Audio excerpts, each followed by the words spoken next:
Holy Hannah Banana. Hi, everyone. Welcome to the I do. February edition of Ask Julie Anything. Tonight, we're going to be doing something a little bit different. Julie's been doing a heck of a lot of research lately, and she brought something to my attention last week and said, okay, we've got to talk about this on Ask Julie Anything. So tonight, she's going to talk about adulterated turmeric and the Stanford study. We're going to talk about labeling and understanding organic labeling. And Julie, you also prepared a label that we're going to look at together so that we can all understand labeling together.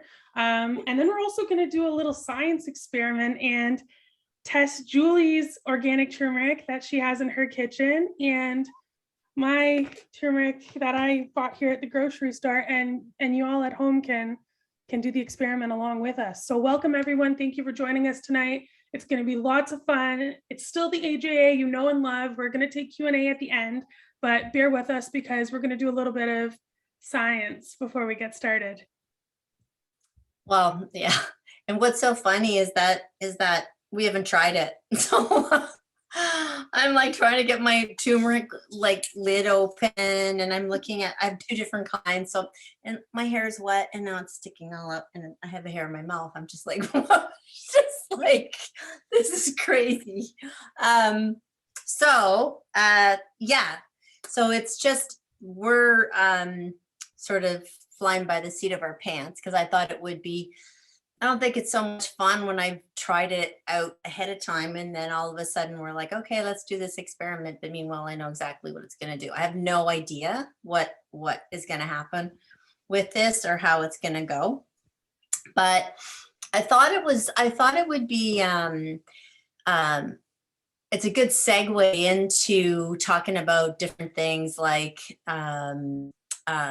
looking at labels and understanding labels. And there's a lot. I mean, you guys always know that I talk a lot about smoke and mirrors or what are we really reading. And marketing is a huge industry in its own right. And marketing can be quite not always deceiving. And I don't mean that in an evil way. I mean that in a way, to market something, some people are not very forthcoming with their marketing, but sometimes it's just the way of the world, and people just fall into that. Oh, don't worry, you can do this and this and this, or oh, don't worry, you can do this and this. And I don't even know. I should talk about this more when we talk about labels. But I remember at the very beginning of Adored Beast, we I was learning so much about labeling and what you're allowed to do and what you're not allowed to do. And we ran out of larch. And all you guys that know our products know that we have larch in a lot of our products as our prebiotic.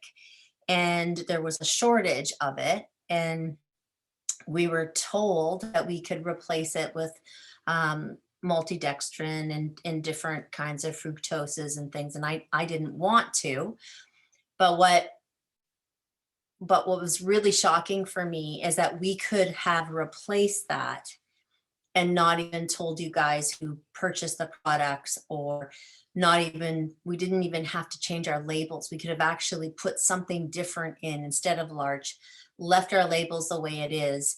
And I don't quote me on this, but I think we would have had 3 to 6 months. And if we couldn't find larch within 3 to 6 months, then we would have to change our label. But for 3 to 6 months, we could be putting out a product where everybody thinks it's larch, but it's really something else. So after that, I really did a deep dive in, how are people marketing things? What are people doing? And I'm going to talk about that a little later on. But I was doing some research on some other stuff and came across a research that it's not a new research. It's from 2019. But I can't believe that I didn't really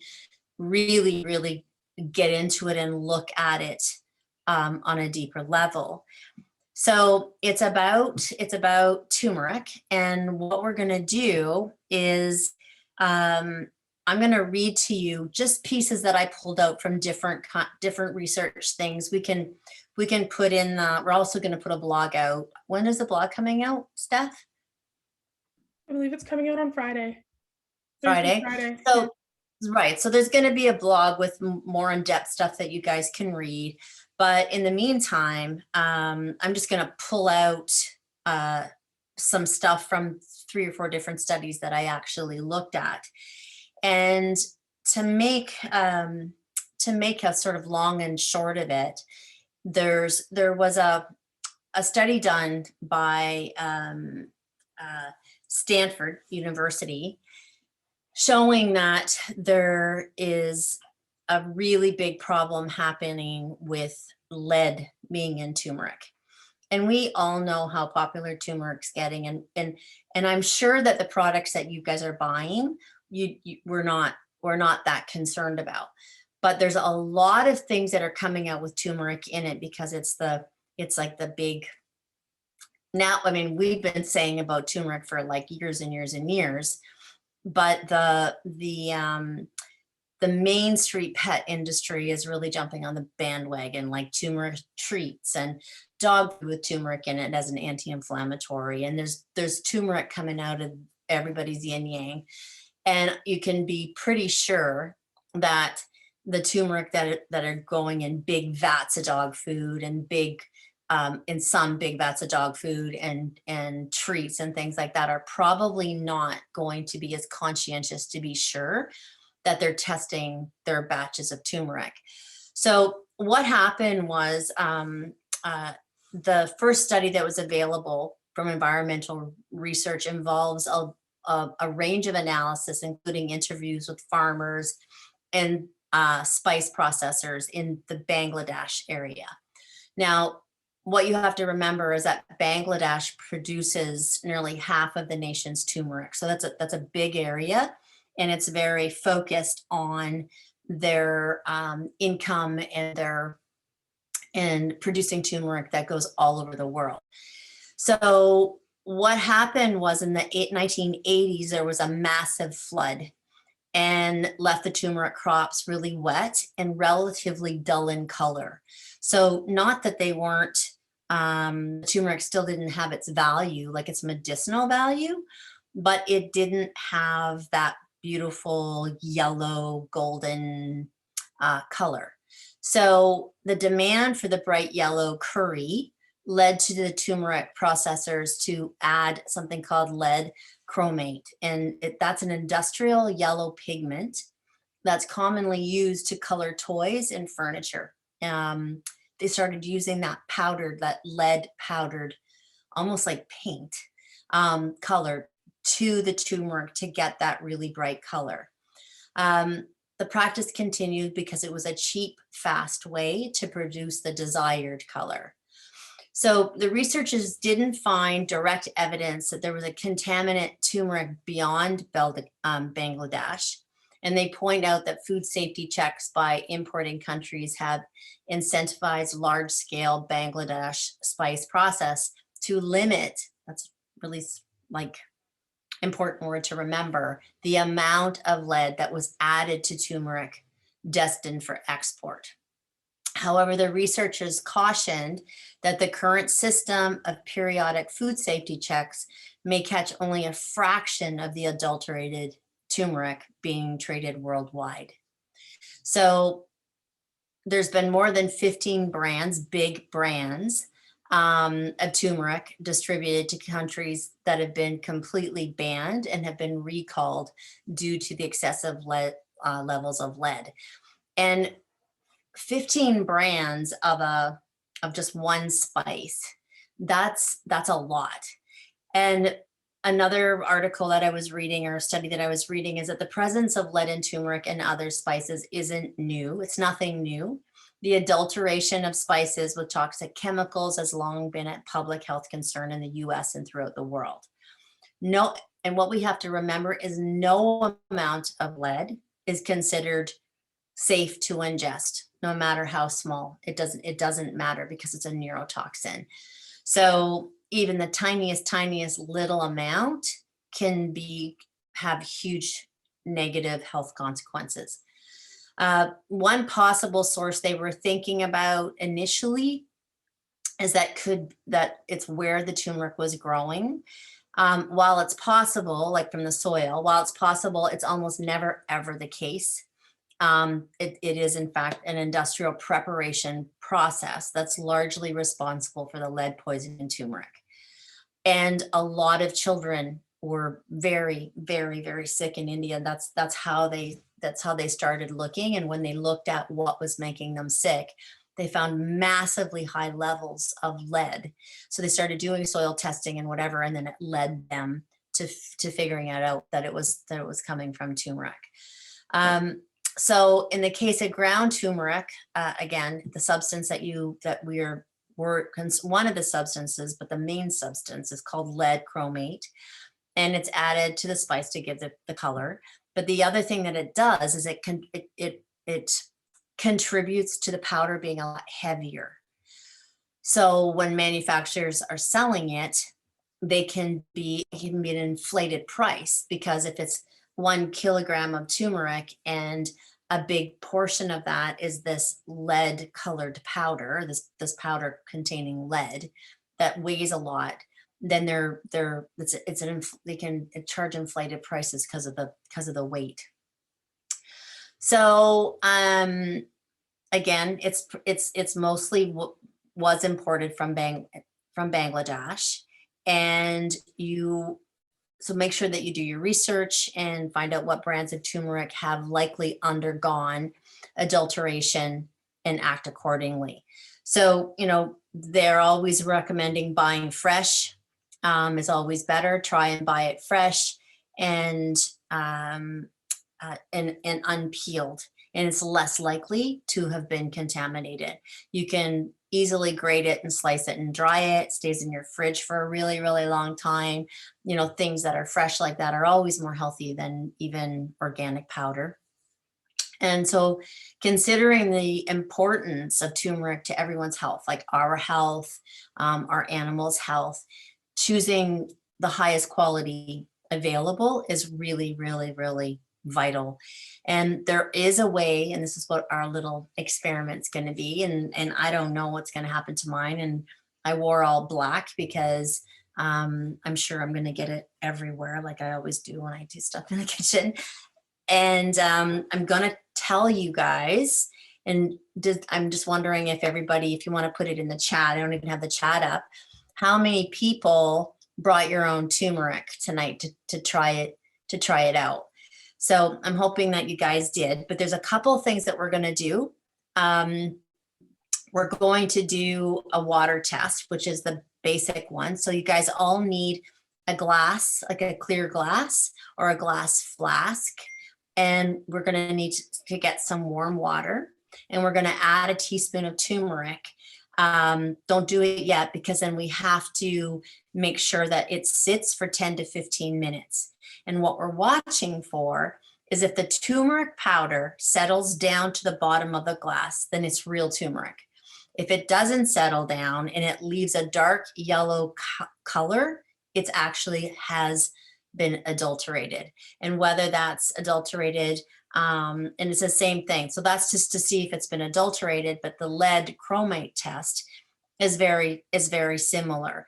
To test the presence of lead chromate in turmeric powder, we're going to do the same thing. We're going to mix a teaspoon of turmeric powder in water, and it will instantly leach streaks of water-soluble color into the solution, indicating the presence of lead. So, of lead chromate. So the first, we can do it at the same time, so you're not using two different things. So we're going to be looking for, after 10 to 15 minutes, has it settled to the bottom, or is it sort of floating around and leaving a dark color? That can be adulterated with different things, like different kinds of powders and different, it's just adulterated. It's not true 100% turmeric. The one that's going to leave streaks of water into the solution, that's indicating if there's lead chromate in your, and I'm hoping to goodness that everybody that's out there right now none of this is going to happen to anyone. Now I'm going to try this. I don't expect you guys to try this because you're going to get stained. There's something called a palm test, and the palm test is you put a pinch of turmeric powder on your palm, and then you massage it with the thumb of your other hand for 15 to 20 seconds. Pure turmeric powder will adhere to the palm, actually adhere to your skin, to the palm, creating a really strong yellow stain. And much of the powder will adhere to the palm so that once we turn our hands like this and we turn it upside down, if it sticks on the majority of it sticks on your palm, that's likely unadulterated. If a large amount falls off of your palm, and the powder falls down, it indicates that it's been adulterated. So the majority of it should actually stick. It's just going to be a pinch, right? So you're just putting a tiny bit, and I'm going to try it, and we'll see what happens with mine too. So I think what we need to do now, I would, if everybody can just quickly grab a glass and some warm water. I'll give you guys a few minutes to just try and do this. Do I add the turmeric to the water? No, you add and it should be warm water. You're going to add warm water to a clear glass. It doesn't really matter. I'm going to put like this much water. It doesn't say. I'm going to put about this much water in mine, and then I'm going to add the turmeric powder. And we're supposed to be putting, where did it go? A teaspoon of turmeric. So I've got my teaspoons here, my handy dandy teaspoons. And we're going to, you got your teaspoons, Steph? Yeah, I'm just grabbing it now, and I'm going to get some water going here too. Yep. I just want to make sure these are so old. Spoon. And the directions be posted so I can do it when I buy more in bulk. Yes, of course, we can post it. And Beth doesn't have any. I did. Dumb question. How much water? I think I've said that. If the turmeric powder also has pepper, and that probably won't work. It has to just be straight turmeric. You won't be able to use the one that's got black pepper and CoQ10 in it. That'll because then that's going to change the composition of it completely.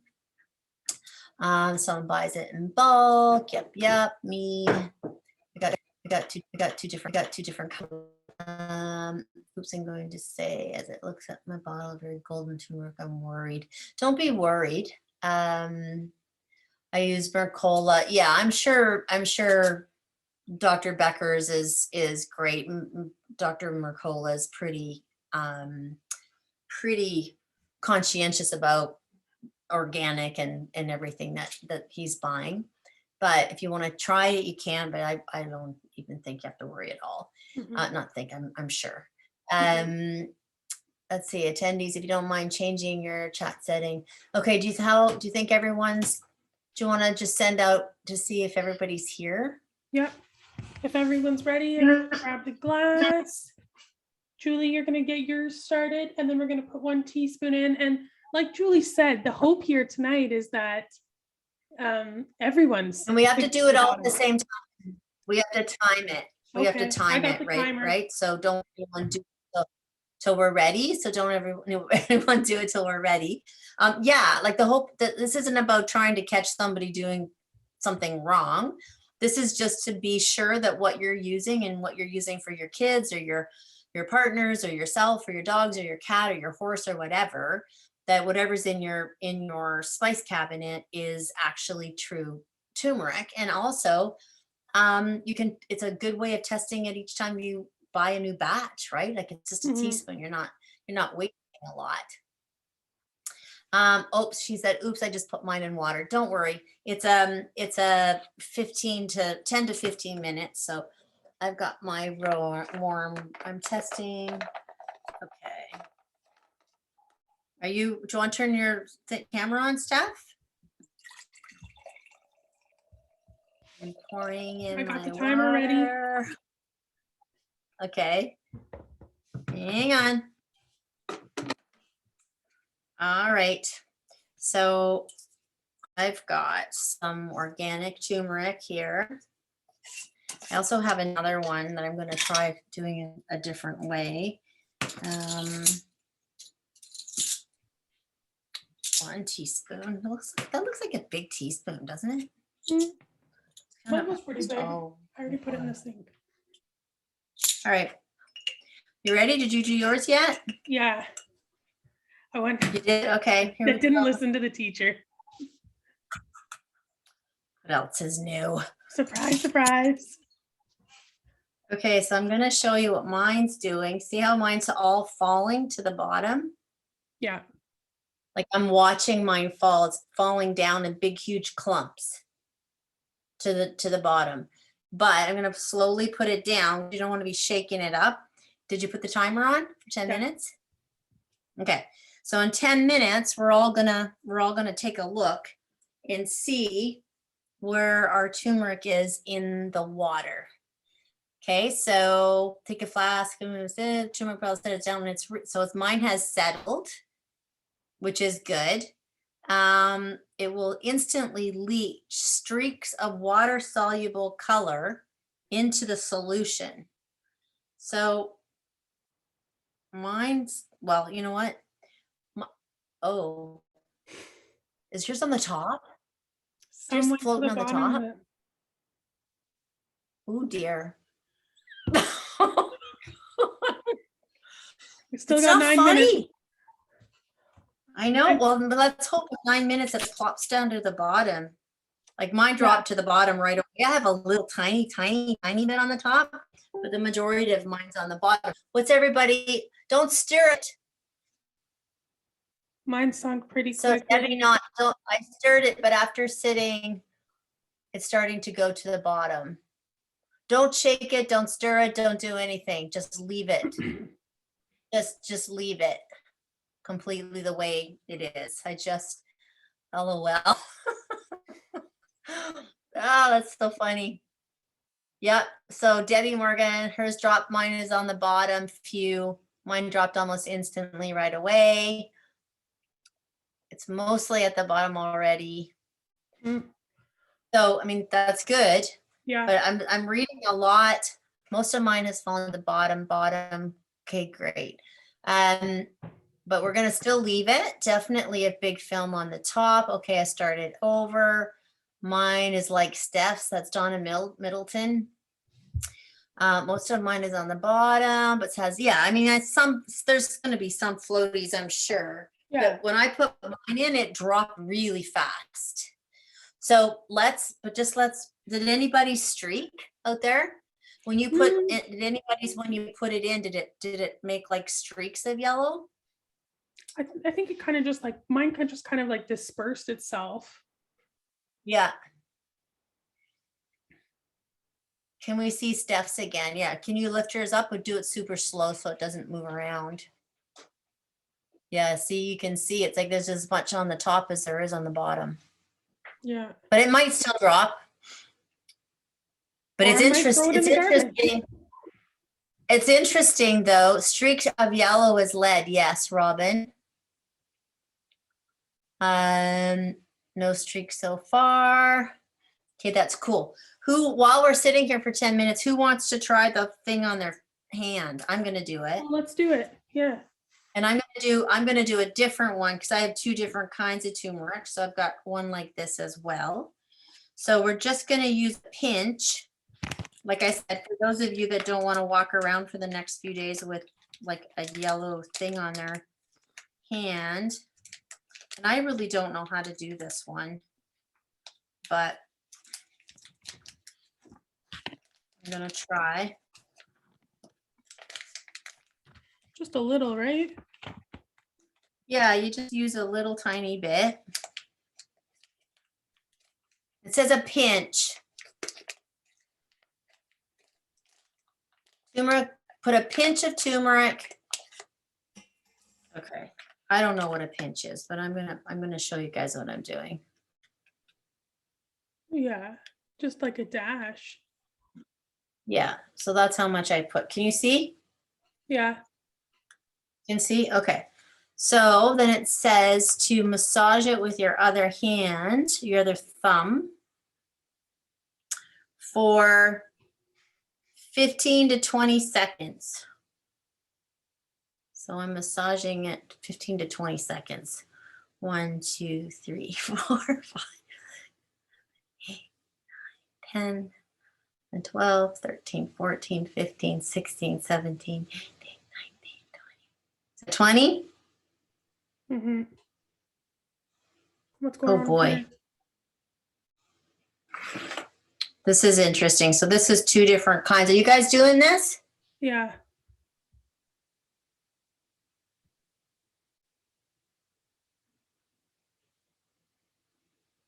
Okay. What did yours do? Did it fall to the bottom? Or is it stuck on your hand? You know, I'd say mine's about half and half, but a good amount stuck on for sure. A good amount. Yeah, this is interesting. Can you see mine? There. Can you Yeah, see? yours gave you quite a stain too. Stuck to my palm. That's good. A lot went to the bottom. Okay. Do you see it? Yeah. So I would actually say that mine went I would say half went on the ground and probably half fell off and half stayed on my hand. I'd say mine's the So same. yeah, so don't forget that's not showing lead, right? That's just showing that if it could be mixed with other sort of powders and stuff. So you're not concerned about lead with this one. You're concerned, it's just, it has been. Much of the turmeric powder will adhere to the palm if you turn it upside down. However, if a large amount of turmeric powder falls, it indicates that it has been adulterated. Not adulterated necessarily with lead, but it makes sense because even if it was lead, if it was the lead powder, it's powdery. It's not going to stick like this was quite gritty. Was yours gritty when you were moving it around, when you were rubbing it in? It felt quite almost chalky a little bit. Chalky? Yeah. Almost chalky. Yeah. Most stuck to my hand. Mine spread out evenly and stayed on my palm. That's good. So mixed with something other than turmeric. Yeah, like cheaper fillers. Super gritty. Mine was not gritty. See, even when we read this, right? It's so interesting. Is it just dropped into water, cold, warm water, and yes, you just drop it in. So Katie, you asked that question that for the turmeric. Yeah, for the turmeric in the cup, it's just dropped into warm water. So mine stuck to my hand. I have 2 kinds, both organic, both looking the same in the glass, but most of it fell off my hand. That's interesting. That's very interesting. I only tried one of them. Second test is with Costco brand. I took longer to sink, but it did eventually. It has more floaties. Yep. I know when I make my golden paste each month, my fingers are always cold. Well, Glenda, that's the problem, right? Like when I'm actually, this is actually quite interesting because like I'm not nearly as yellow as I thought I would be. Oh my. Not really. No. So that probably, I mean, the lead paint it's paint, right? Like it's really the paint. So I missed the answer to Dr. Tobias. Half stayed. Hold on, mine half at the bottom and half at the top, and with some in between. That's Donna Middleton. Yeah. Mine too, me too, Julie. Hardly yellow. Yeah. So no stains on my hand, hardly. That's interesting. It's really interesting. Yeah. I washed mine I off washed and my hand, and the yellow is pretty much gone, just a little under my nails. Yeah. So I would imagine the more it stains, maybe it's not good, right? To stain. because That's why the streaks of yellow instantly say that it's lead too, right? So how close are we to 10 minutes? 1 minute away. Okay, stuck to my thumb. No stain on my palm either. When my husband makes, it's all clothes turn yellow. Oh my goodness. Can we use fresh turmeric, and how to prepare it if using? Yes, you can use fresh turmeric. You can dry it, or you can chop it, or you can grate it. And from what you were reading, Julie, it said that you could try to buy fresh turmeric to use over powdered if you can. Yep. Yeah, it says that buy fresh. Fresh is always better. Try and buy fresh and locally, as whole and unpeeled turmeric is less likely to have been contaminated. You can easily slice it, grate it, or dry it. And it stays really good in your fridge for a long time. That's our time. That's our time? Okay. So let's see yours. It didn't change. It didn't change. Yeah, wow. Oh my gosh. Mm-hmm. I'm That's scary. I'm not pleased with that.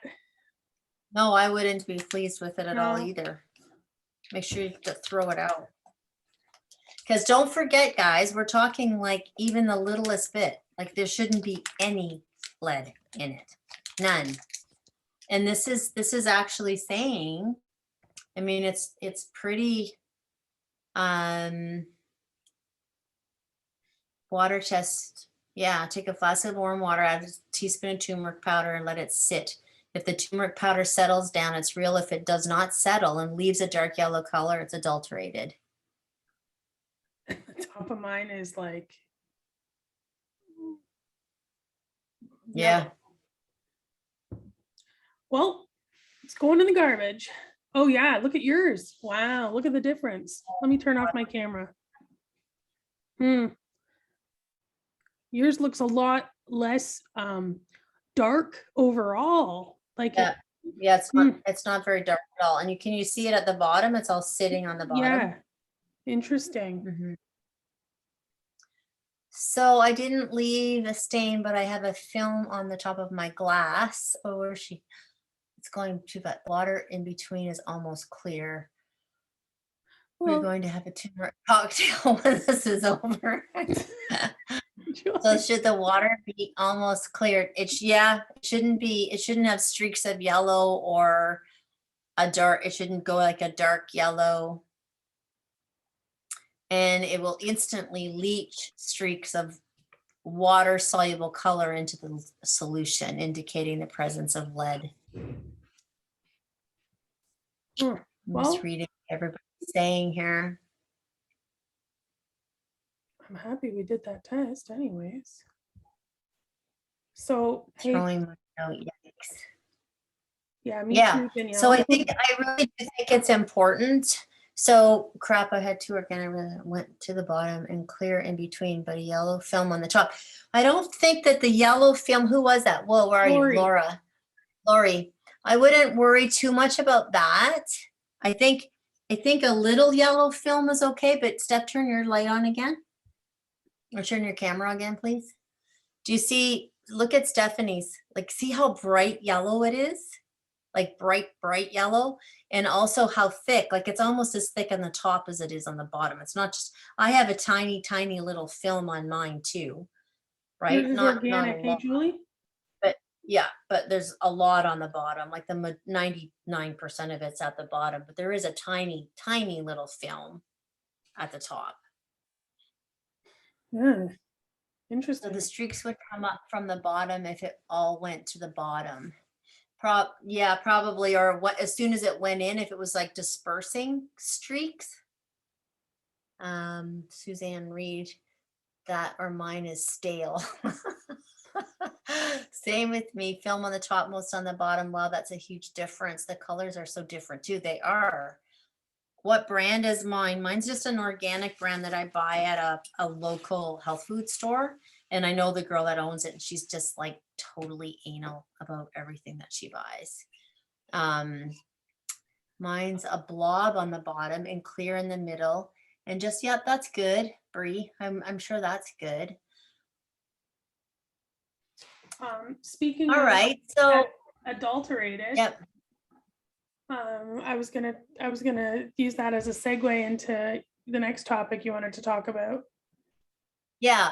Does anyone have a question?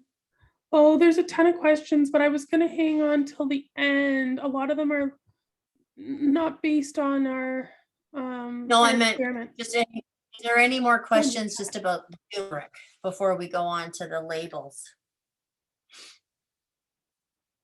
Jeepers, turmeric. I went straight to the bottom. That's good. Yay. Streaks. Uh-oh. Doreen Mengel.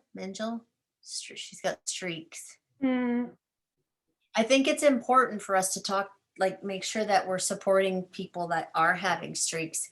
Like, for the cost of turmeric, if you have streaks, you need to just throw it out and don't buy that brand ever again. How did this for lead? I don't know what she means. What do you use turmeric for? Oh, turmeric's used for tons of anti-inflammatory. People cook with it. They make golden paste for their dog's joints. It's an incredible anti-inflammatory. I have a Well, the great label turmeric chicken recipe. Yeah, the label won't give you hint if it has any content. Like, what does yours say? Nothing. Nothing. Nothing. Turmeric. Will we find out what brands to avoid? That's gonna be in the who said that? Debbie Knott. Yes, I'm gonna add some of the stuff to the blog that's coming out about some of the ones that were actually taken off the market and recalled. Thanks, Julie. Does it work alone or must be pep? Yeah. Is it okay to give turmeric to a dog with warm constitution? See that, Christy Hall. Yes, my question too. Not always. No, I had initially, like in my clinic when I was using turmeric, some dogs get way too hot, like way too hot, and their skin gets red if they've already got allergies or if they've got like a hot constitution. It can be way too stimulating for them. You can try giving it to them with like in super small doses, but you have to be very careful because they can get really hot really fast. Given golden turmeric paste, will it help them or make their constitution worse? Again, thyroid cats are usually very hot to begin with, and I would be careful. I'd be very careful with that. There's lots of things that you can give hyperthyroid CKD cats for as an anti-inflammatory that you wouldn't have to worry about that. Wouldn't be my first choice for cats with those two diseases. Thanks so much. Okay. All right. So, I mean, we can take more questions about it at the end too, right? For sure. Water.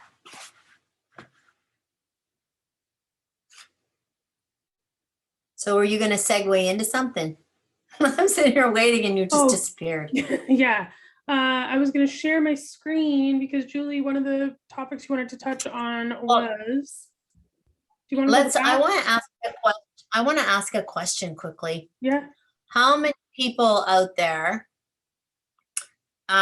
feel like they really understand how to read labels and understand labels, or when they been nice. Can you state some of my credentials, of your credentials? Just a nice introduction. Oh, sorry. I guess I'm getting too comfortable thinking that everybody knows who I am. You and me both. I know. We can put it, this is jury. We can put it in. Why don't you just grab my bio and throw it in now? Sure thing. Do my bio? Yeah, I can look it up. Labels. Jury, is that good if we just put my bio quickly in the, or we can also ask how many people, Danielle, thank you, numerous anybody. I learned from Dr. Ducey, it's all there. Okay, anyways, okay, she said yes, of course, or they said yes, of course. So you can just throw it in the bio. So one thing that I do try to do for everybody as much as I possibly can is just empower you to make the right decisions, and also not just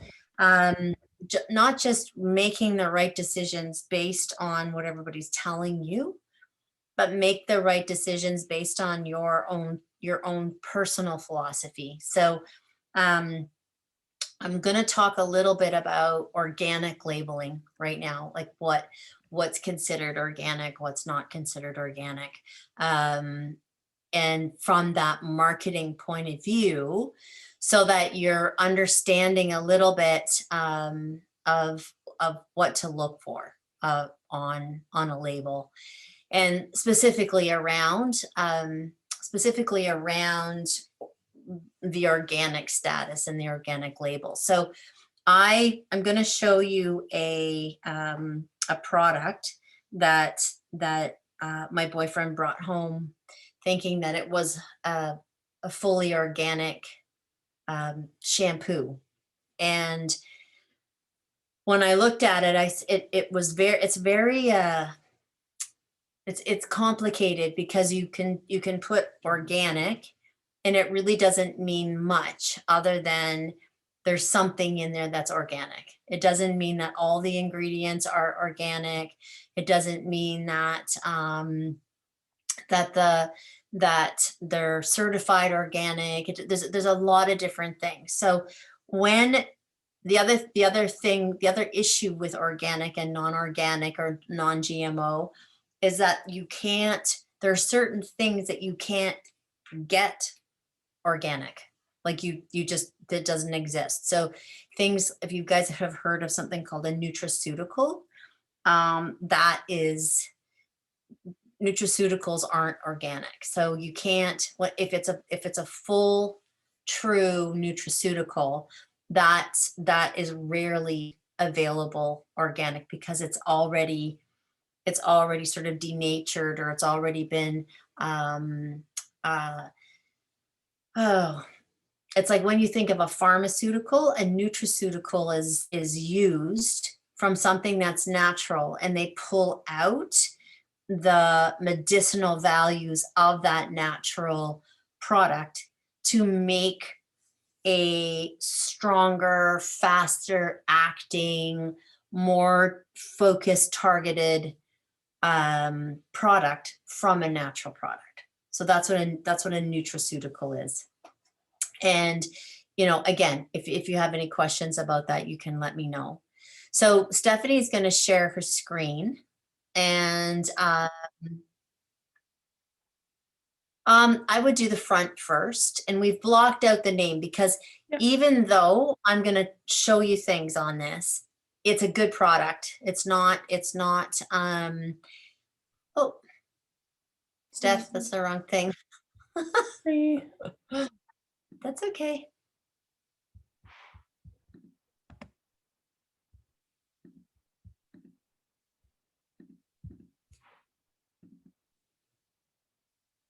Okay.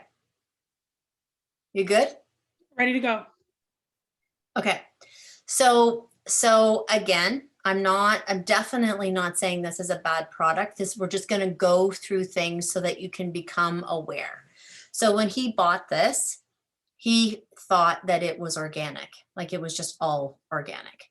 And then when you look closer to the label on the bottom, you see NSF certified, you see contains organic ingredients.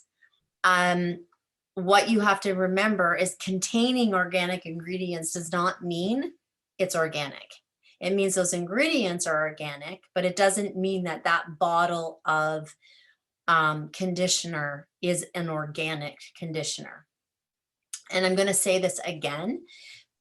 This is a good conditioner. They're very they've tried really hard, and I'll show you on the back of this. But first thing is, when you see this, we blocked out their name. When you first see this, you assume that you're picking up a bottle of organic conditioner, or they also have a shampoo. So that's number one. Now, NSF certified. NSF is just literally a certification association that certifies that the 1 or 2 or 5 or 10 ingredients that is in that is an organic ingredient. So that, again, when you see that nice little label, that does not mean that it's a certified organic product in any way, shape, or form. It means it's just gone through that certification process to say that what is in there that's organic is really organic. Is that making sense? And again, we can talk about this in a little bit. So do you want to show the back of it now? Yep. Did you count them? Yeah, I did. Out of the 31 ingredients, Yeah. 10 of them are actually organic, which comes out to be 32%. Okay. Of the, just bear with me here. Okay. Okay. So now we're looking on the back, right? And you're looking at all, so see those little asterisks, does everybody see the little asterisks where it says leaf juice, aloe leaf juice, and then you have the little asterisks there? That means that juice is organic. And then we go down and we see sunflower seed oil, and it's got another little asterisk. And then you see the olive fruit oil that has a little asterisk, and the shea butter has an asterisk. And then we keep going down, and then we see the jojoba has an asterisk, and the calendula has an asterisk, and the quinoa and the chamomile has an asterisk, and the lemon peel has an asterisk. The alcohol is organic, and they've been very forthcoming, and they've said certified organic ingredients are the ones with the asterisks. But out of all of the ingredients, only 30% is organic. And to be fair, some of the stuff in there you can't get organic, like it doesn't exist organic. So I'm trying to be fair, but I'm trying to teach you guys at the same time that you've really got to read your labels, and you can't just assume that when you see organic on the front that it means all the products are organic. Okay, and then go to the next one. And this is something that, you know how I was saying about your philosophies, right? Like what's important to you guys when it comes to philosophies? You know, is it important? Steph, can you bring up the other picture? I only have the front and the back here. Oh, you didn't do the one? Yeah, remember it showed that it was non-animal tested and stuff? Oh, at the bottom. Yeah, I do have that. Sorry. Okay, that's okay. I got all shy there when it started showing all my other screenshots earlier. Here you go. There we go. Perfect. Thank you. So you can see, like, this is the other thing that I think is really important. That little rabbit, the little not tested on animals, that's a massive one. So when I look at this company and it says non-GMO, vegan, biodegradable, hypoallergenic, dermatology tested, no parabens, harsh preservatives, synthetic colors, fragrances, or animal testing, that's huge for me, because it is very, very difficult for any kind of cosmetics or beauty products to not be tested on animals. There's so many out there still that you, like, even with all of the, you know, non-tested, not animal tested movements and stuff, there's so many that are still animal tested completely. So unless you're seeing that on, so for me, I would rather choose something that's got 30%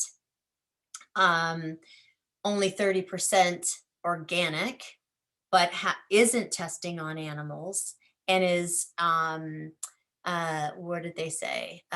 Fragrance free, which is, what did they say about, it's like recyclable. Hold on. Where did I Biodegradable. read? Biodegradable. Thank you. So it ticks off more boxes for me than some actual organic things do that aren't biodegradable, that doesn't say whether they test on animals or not. So really, like I said, really think of what your philosophies are and try and choose something that, support, because just because something's organic does not mean it's environmentally friendly on any way, shape, or form. Organic, you can purchase organic, um anything, like organic supplements or organic, beauty products or organic sheets or organic whatever. Just because they're organic doesn't mean they're environmentally friendly, doesn't mean that it's not, they're not coming from a factory that's blowing a ton of pollution into the air, or are careful about the methods in which they produce. The cotton might be organic, but the way they produce it is really environmentally unfriendly. So again, we kind of get this, this thing going on that, you know, it's all encompassing, and it actually isn't. It could have a huge carbon footprint. There's many things that you need to sort of, you can try and dig in, that that that supports your philosophy. Okay, Steph, you can go back to the, so I'm just looking at, all right, how did the hot water sperm test for lead? Do you know how much? Okay. So yeah, so the other thing is that there's, when we started when I started Adored Beast, I couldn't source some of my nutraceuticals that, organic, because you just can't. They don't exist. Like I said, they're in a different classification. They're a nutraceutical. But when we rebrand, and I never put anything on it organic ever on the labels and stuff, because I felt like I wasn't being, I don't know. I just felt weird doing it, because I was too much of a perfectionist, I guess, and felt like, well, I'm not even going to use the word organic on it, because I feel like, am I misleading people or whatever? But now in today's market, in today's, this industry, not only are we like anal about having everything organic in our products, but we're also really, really bulldogs when it comes to making sure that it's environmentally, not just even friendly, but environmentally supportive. And also, it's just the ethics behind it, right? Like all the ethics. And I'm going to be talking about this a little bit more in a couple of weeks. We're going to put something out, but we can get very misled of what we assume is something. So we are going to probably be not rebranding, but refreshing our brand. And I am going to be putting on the front, because it's not, when you purchase Adored Beast, it, like I said, not only is everything that's in there organic, that's possible to be organic, but we're also really anal about making sure that we're supporting the environment and the world, and purchasing, like we have one person that works for our company, that's all they do, is make sure that that what we're getting ticks off all of my boxes, that we are not contributing to any kind of damage to the world at all.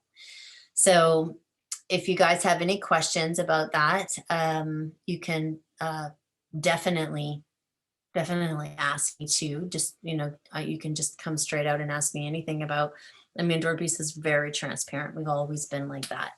So you can ask ask me anything about that as well. So do you want to take some questions, For stuff about sure. Yeah, dogs or adored beast, or I'm trying to, they're going so fast that I I know. don't know. Well, I've got Q&A here in the Q&A area, so we can start there under the Q&A tab. Laureen had a question here. Do cats or can cats have strokes? Do you have any experience with that, Julie? Hold on, I'm just looking, and then over time, there's a good enzyme question up there. Not question, but Barbara is Sure. writing something about enzymes. But so to ask me that question again, sorry. Do cats or can cats have strokes?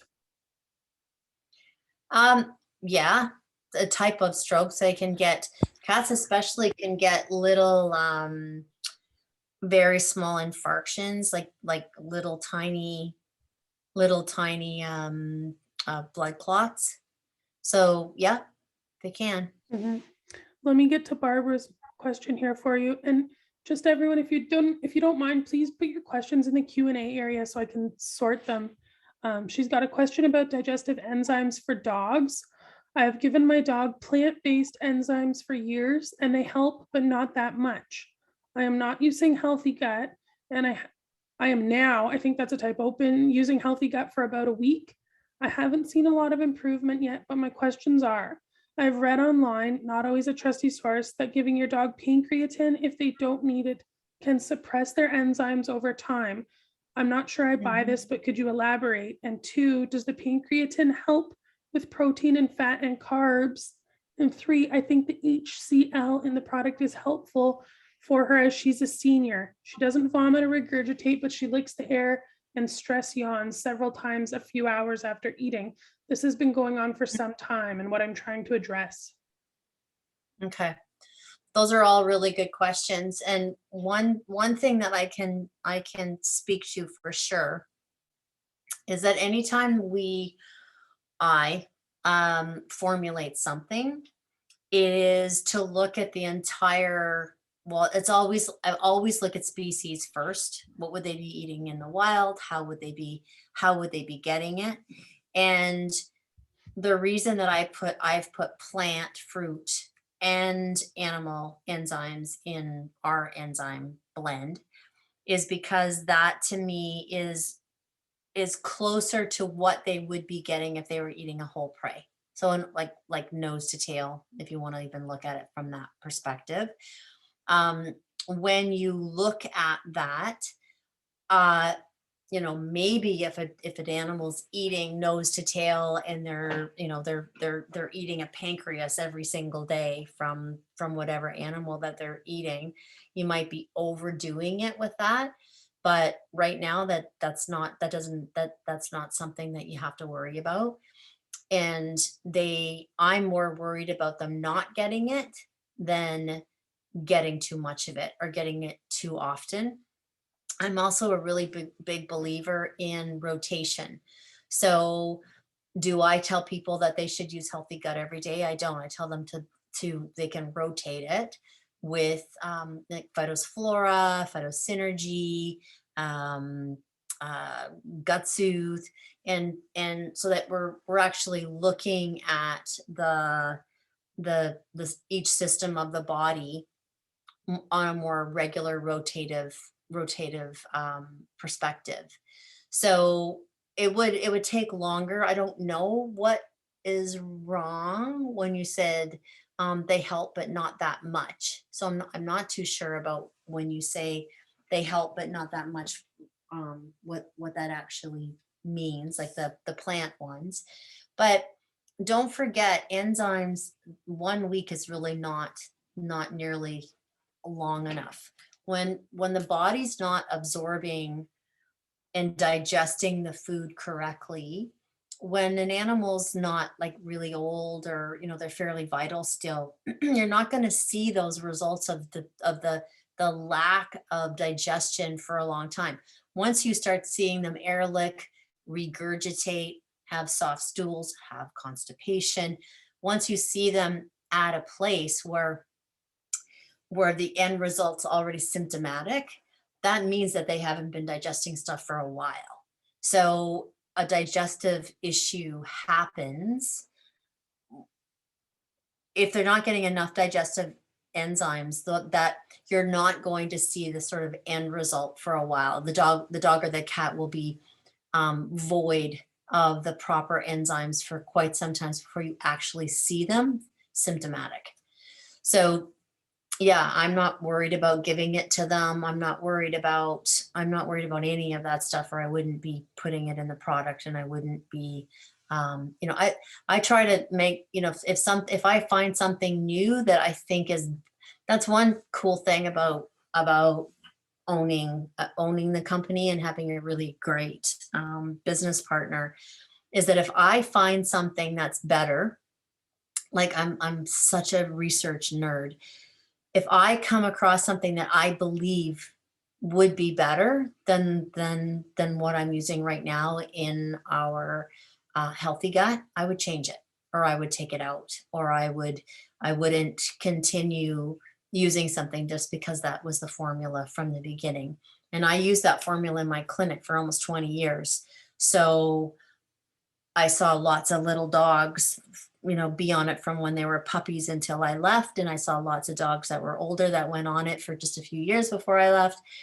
And it was nothing but really helpful for everybody. So I'm not, from an experience point of view, I'm not worried about that at all.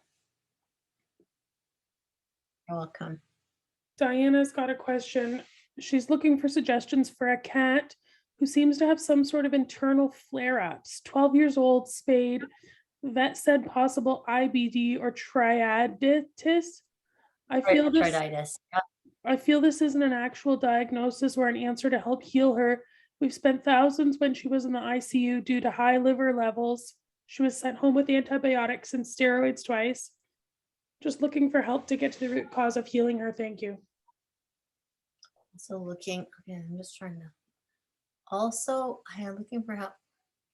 Looking for questions that seem to have some sort of internal alveolar space, that's a possible IBD and triditis. I feel it isn't. So, I mean, that's hard for me to answer.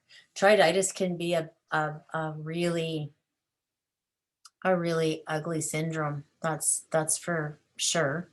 That's when all three organs are involved. That's why it's called tri.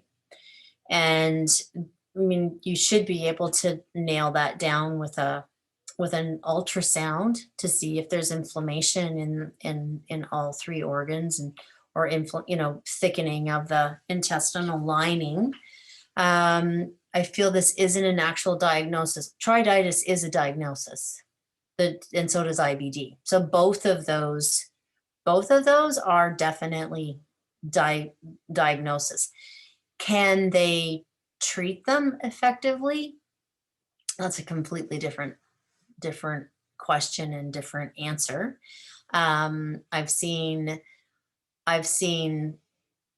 some vet clinics and veterinarians be able to work with that quite well, but I would 100 million% be talking to a holistic veterinarian to be able to be giving your cat specific that's when we're talking about nutraceuticals, specific nutraceuticals and homeopathic remedies, especially, like that's for triditis and IBD.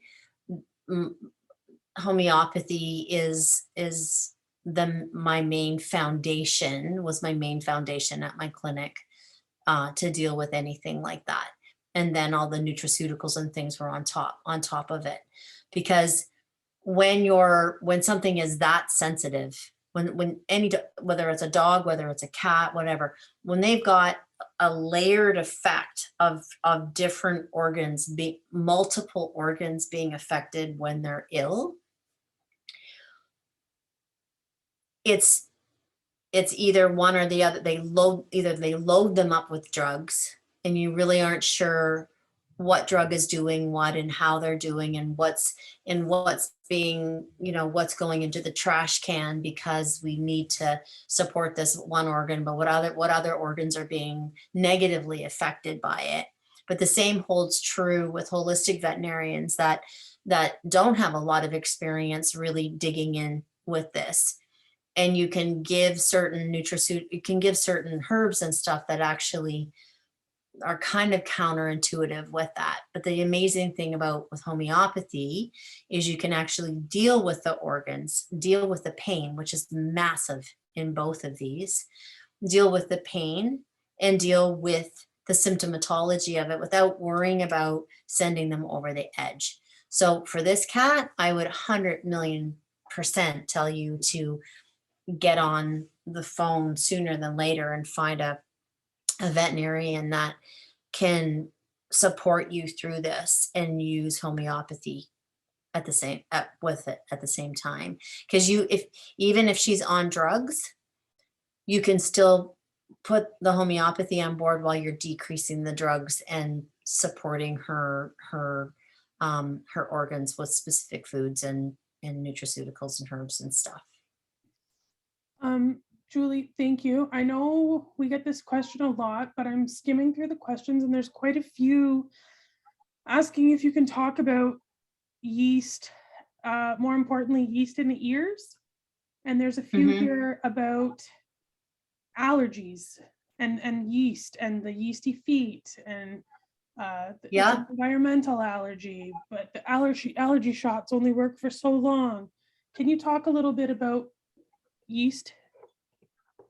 Yeah, I can. Yeast and allergies.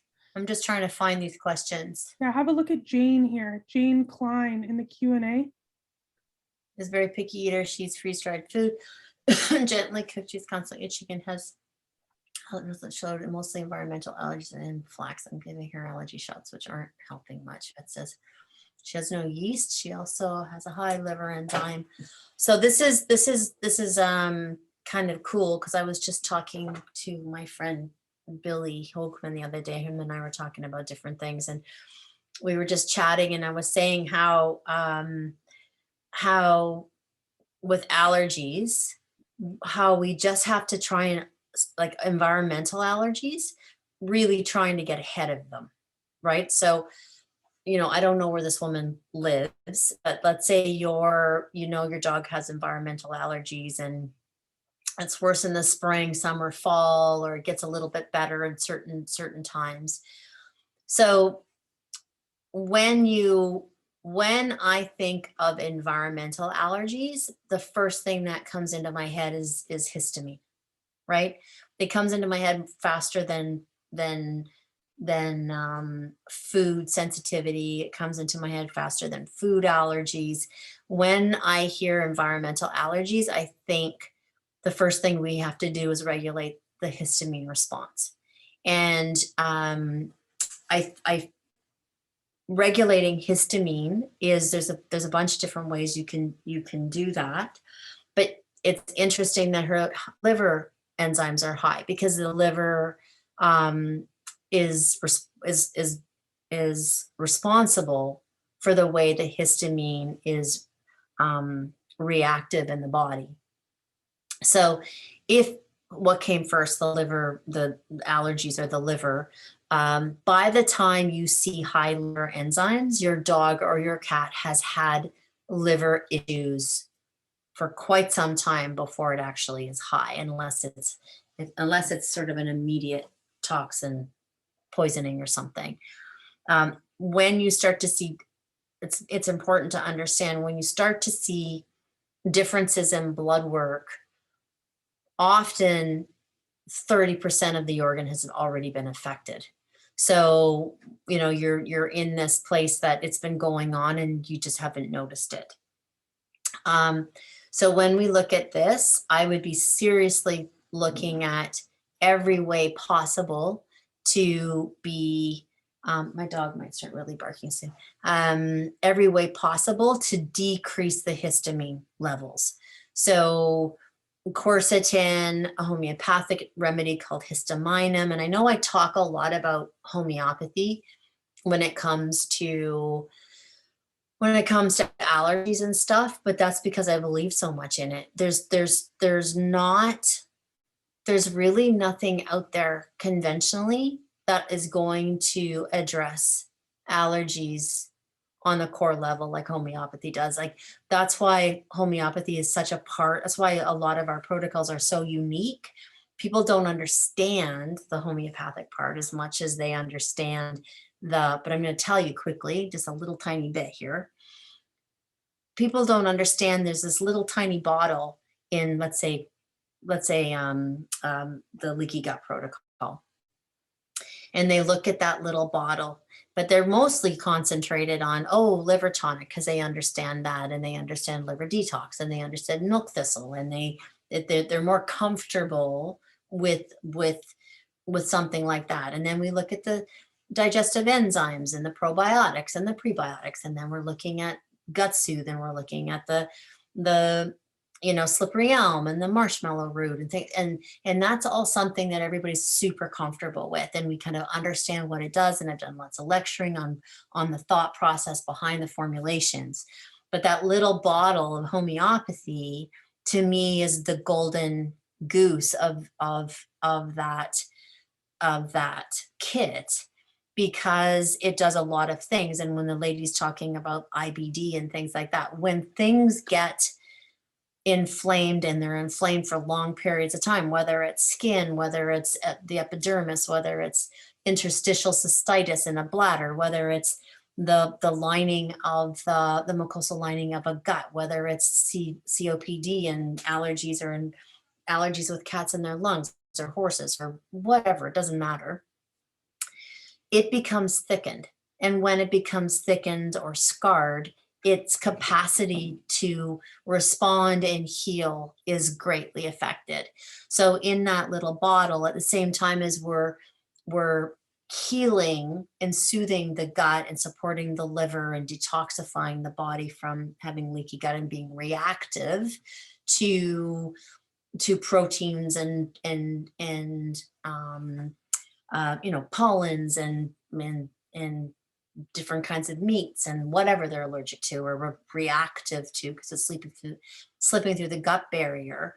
As we're trying to get that gut barrier, we're hitting all these things that seal the gut or heal the gut or help to rebalance the integrity of that gut lining. If it's been inflamed and it's been injured and there's been trauma to that gut, there will be scarring. So in that remedy, what it does is what it's supposed to do is build collagen, because there's homeopathic collagen in it, reduce inflammation because there's arnica in it. It has calendula, which increases the epithelial cells and the abilities for the cells to regenerate. But then there's another little cool thing in there called some people say thiocyaninium, some people say thiocyanum. The homeopathic remedy that breaks down scarring. So the same time as we're trying to heal this gut, we're breaking down the scar tissue at the same time, or reducing scar tissue so that when it seals, it can seal tightly rather than sealing up here where there's scar tissue. And when there's scar tissue, there's lack of absorption. There's lack. So all these things that people are saying, oh, heal your gut and use this to heal your gut. I don't know anybody in here that, hasn't had a cut. And when that cut heals, it is healed, but you're left with scar tissue. And you don't want scar tissue in your mucosal lining of your dog's gut or your gut. You don't want scar tissue in your lungs. You don't want scar tissue in your bladder.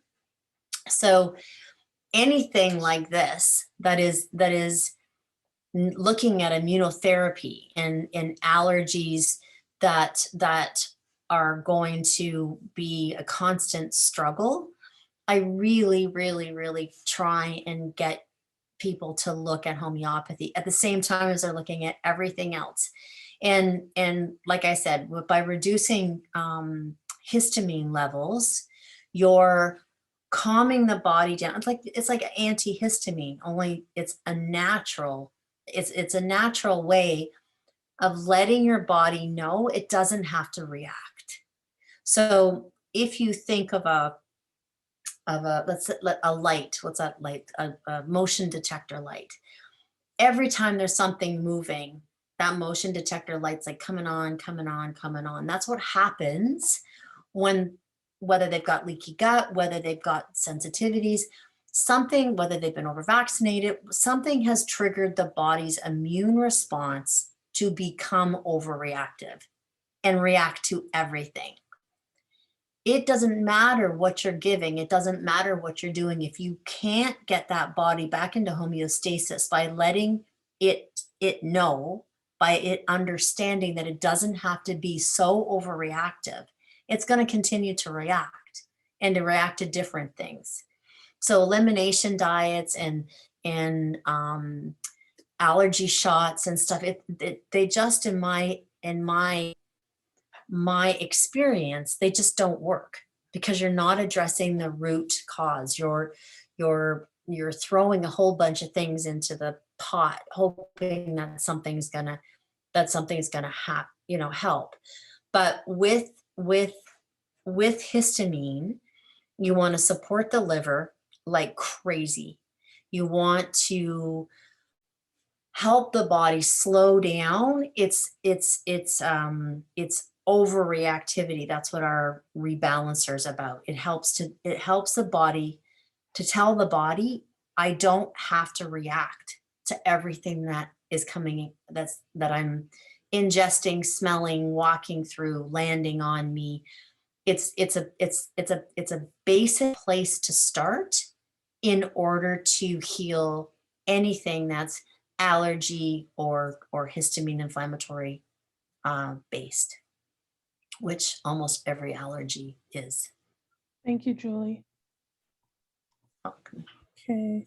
You know what, Julie, why don't I let you pick a couple more since we're running out of time here. You guys have had so many great questions today. Honestly, thank you so much. Listen, there's a good chance we're not going to get to everyone's question tonight. And if we don't, please just know that our customer success team is awesome and they'll get back to you with resources, point you in the right direction. We've got a list of holistic and homeopathic veterinarians we can pass on. So please don't be shy. Send us an email, questions@adoredbeast.com, and we will do our very best to give you a hand. You see anything there? So many. Oh my gosh.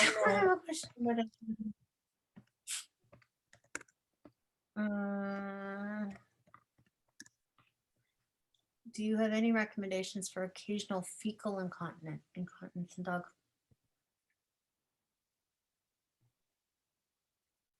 Once we switched to raw about 7 times in 6 months. Popped up once. We switched to raw about 7 times in 6 months.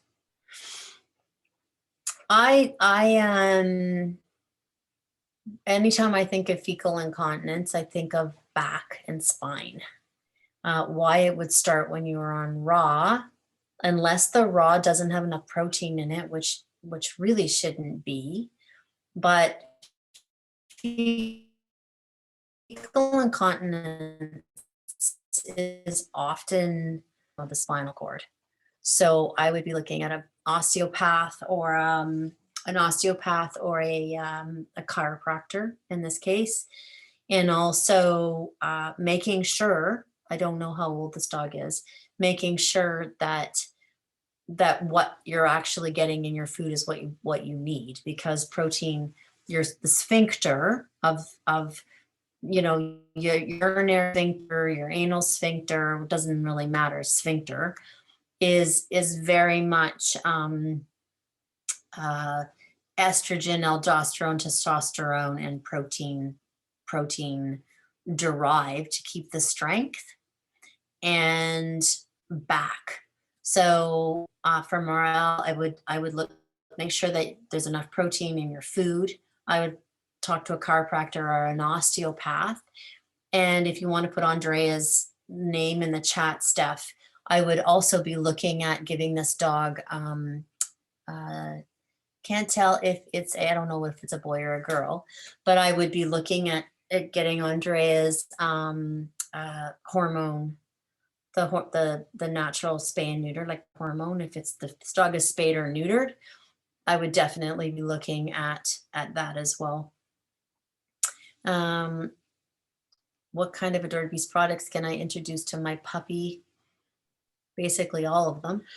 There's nothing that a puppy can't have. Flitty, what are you doing? We always use phytophthora to switch to love bugs to save money, and our girl is really itchy. Could that be the reason? So Glenda Johnson asked, she was using Phytophthora and then she switched to love bugs to try to save some money, and now she's really itchy. Yes, it could, not because of the love bugs, but because her gut flora is more unhealthy than you're probably thinking, because Phytophlora's got that extra canine species specific bacteria in it, and it's also got fulvic and humic acid, which helps with the integrity of the lining of the gut. So if that's happening, I would be definitely very concerned that you've got some leaky gut situations, and that she was doing better when you were being a little more concentrated on healing her gut. Do you have any recommendations on food supplements for whose back fur is becoming rough and brittle? Supplements in food whose fur is becoming rough and brittle, 6 years old. Well, you know, good oils, good food, making sure that you've got the proper digestive enzymes and the proper probiotics. Yogurt at dinner, goat milk for breakfast. This is a good question. I gave my dog love bugs and yogurt with dinner and raw goat's milk for breakfast. Is this too many probiotics? No, I would say no, not if she's doing well. If a new puppy is fed a really good balanced diet, grass-fed and finished meats, no vaccines. Okay, this is also a really good one. If a new puppy is fed a really good balanced diet, grass-fed and finished meats, no vaccines at all, should they be given probiotics or enzymes? Yes, and yes, I think, unless you know that its mama and probably its grandmama was on raw, because puppies take on the microbiome of their parents. So it's passed through the mother. If the mother doesn't have a really, really strong gut flora, the puppy's not going to have a really strong gut flora. So if you know that the mom's been on, the mom and the grandma's been on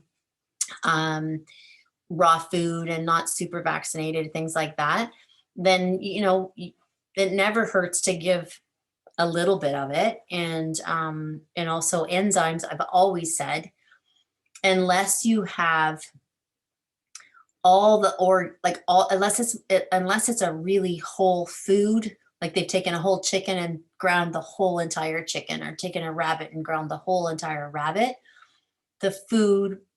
raw food is still so much better than processed food. Don't get me wrong for even 1 second. We're still really missing the mark on a species oriented. They're eating the fur, they're eating the eyeballs, they're eating the brain, they're eating the pancreas, they're eating everything.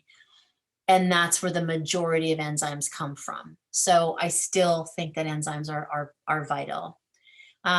So you don't recommend using the phytosynergy every day, ? I do recommend using phytosynergy every day. So I don't know what that is. I take phytosynergy 3 times a day. Does the Adored Beast have anything to support imbalanced hormones? We used to. My very, very, very bestie friend and colleague from Vancouver now is able to help people with what we used to do, and then we weren't allowed to sell it anymore. And it's called Spay and Neuter, and it's a homeopathic remedy made from the testicles and the ovaries of cats and dogs. People think, oh my God, like we're farming cats and dog ovaries. That's not what happens. It comes from when they're spayed and neutered and they're really old.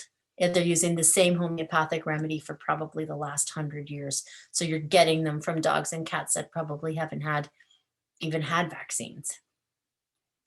My dog has food allergies. I found she's okay with beef, but has been itching movement. How do I repair her gut? Well, that's the leaky gut protocol. I mean, I hate to say it, but that's if she's doing well and then she starts to get allergic to stuff, that screams. That scream. I can't say for sure that's what it is, but it screams leaky gut syndrome. Will I be on several supplements at once, even if rotated, depending on the supplements. If they're not synthetic supplements, you have less of a concern than if they're synthetic supplements. This is will it tax the body to be on several supplements at once if rotated? So a lot of things are supplements, a lot of things are food. So phytosynergy is food. So that question about using phytosynergy, I don't look at phytosynergy as a supplement, even though it's one of the strongest superoxide dismutase on the market and an incredible antioxidant, but it's food. So you don't even have to rotate that. But it is good. It depends on how old your dog is or your cat is, and it depends on what you're treating. If your dog or cat is like that lady with the cat that has triditis and IBD, I'm way more worried about not giving the supplements that she needs or the support that she needs than I would be overtaxing her body. Using CBD, how I help my dogs switch to their ease horses and from heel. Skin issues has quickly grown. So ease has, I don't even know. He's on Phytospora and his turkey tail. The growth, any feedback? What are they? I don't understand what they're. Do you want to? People can jump off, but what is this? Well, can you tell They me want. what I'm You think CBD? I'm on our Rachel Viscount. You see it? Using CBD dog health for my 15-year-old. Okay. Switch to their ease for horses. Okay. From heel. Per their recommendation. To their osteoarthritis. Skin issues have quickly grown epilepsy and myositis at 7. Yikes. Ease has frankincense tumors. He's on Phytospora and just turkey tail. And to start checking out the growth. So he has osteoarthritis and. Well, that's why they recommended to change. So I can't speak to what CBD Dog Health recommended, and they know their products inside and out. So if they think that that's what you should be doing, then obviously that they know their products way better than I do. But if you're looking at other stuff, it's really good. I mean, Phytospora is really good, and turkey tail again is really, really good. But when I look at this and I look out in myositis, you've got to get something is stimulating inflammation, because both of those are very immune mediated and very inflammatory. So I would say phytosynergy. I would add phytosynergy to that. I definitely would add liver tonic to that to support the reactivity. And when, like, remember when I was saying before, a lot of times when there's inflammation, there's also, especially with this, there is high histamine levels. So, and that can be very, very uncomfortable. So I would be doing our go-to, and I'd be doing it 3 or 4 times a day, or I would be jumping on a phone call with a homeopath for sure. Thank you, Julie. You're You're welcome. We're quite over time here tonight. I know. I think we're good. Don't want. So, okay, well, I guess Listen, for anyone that didn't get their question answered, there's so many. Please email our team questions@adoredbeast.com. To be quite honest with you, like, we're going to need a small arsenal of us here for the next one, just to help with the chat and the Q&A. And you know, I really I know, appreciate. and the next one's probably got Oh, the next one is going to be probably the biggest one of this side of 2022. yeah, I know. Yeast, you guys can expect the invite to that one on Monday. And like I said, it's probably going to be the biggest one that we're going to do since the new year started. So again, please email our team questions@adoredbeast.com. We'll be happy to give you a hand tomorrow. Julie, thank you so much for your time. You're always so generous with it. Peter asked which one I was talking about to heal internal scar tissue, and it's the homeopathic remedy that's in leaky gut protocol. It's called Gut Seal. Thank you, Julie. So that's the question for that. And just really quickly, this Linda Vick, yeast in ears always caused by food allergy, food sensitivity question. Blood, saliva, Histamine, do they each have their own merits, or is one better than the other? They're different for sure. Living in Florida, does not have floppy ears, no other health issues.